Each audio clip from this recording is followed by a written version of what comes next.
Retorno à vida corporal. Prelúdios do retorno. A união do espírito a determinado corpo pode ser imposta por Deus? Pode ser imposta do mesmo modo que as diferentes provas, sobretudo quando o espírito ainda não está apto para escolher com conhecimento de causa.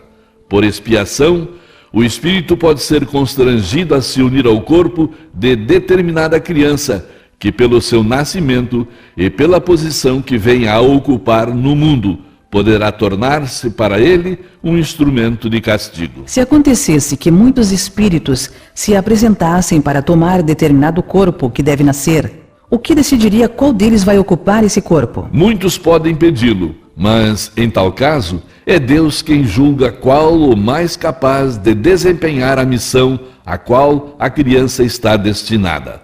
Porém, como eu já disse, o espírito é designado antes do instante em que deve unir-se ao corpo. O momento da encarnação é acompanhado de perturbação semelhante a que o espírito experimenta ao desencarnar? Muito maior e, sobretudo, mais longa. Pela morte, o espírito sai da escravidão.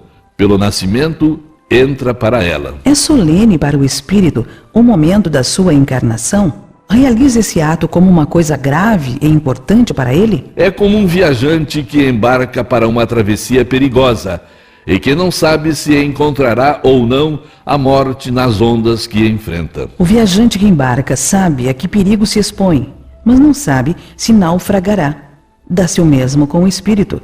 Conhece o gênero das provas a que se submete, mas não sabe se sucumbirá. Assim como a morte do corpo é uma espécie de renascimento para o espírito, a reencarnação é uma espécie de morte, ou antes, de exílio, de clausura.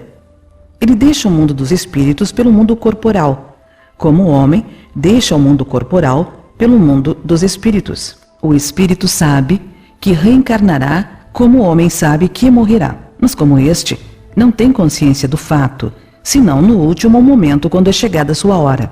Então, nesse momento supremo, qual o do homem em agonia, a perturbação se apodera do espírito, persistindo até que a nova existência esteja nitidamente firmada. Os prelúdios da reencarnação são uma espécie de agonia para o espírito.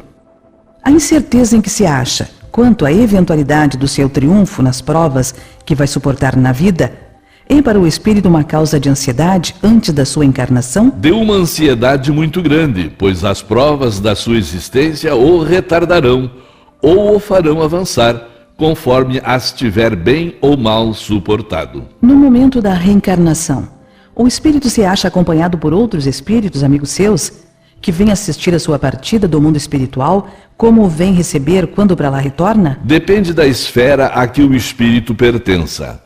Se está nas esferas em que reina a afeição, os espíritos que o amam acompanham-no até o último instante, encorajam-no e muitas vezes até lhe seguem os passos durante a vida. Os espíritos amigos que nos acompanham na vida são por vezes os que vemos em sonhos, que nos testemunham afeto e que se nos apresentam com feições desconhecidas? Muito frequentemente são eles.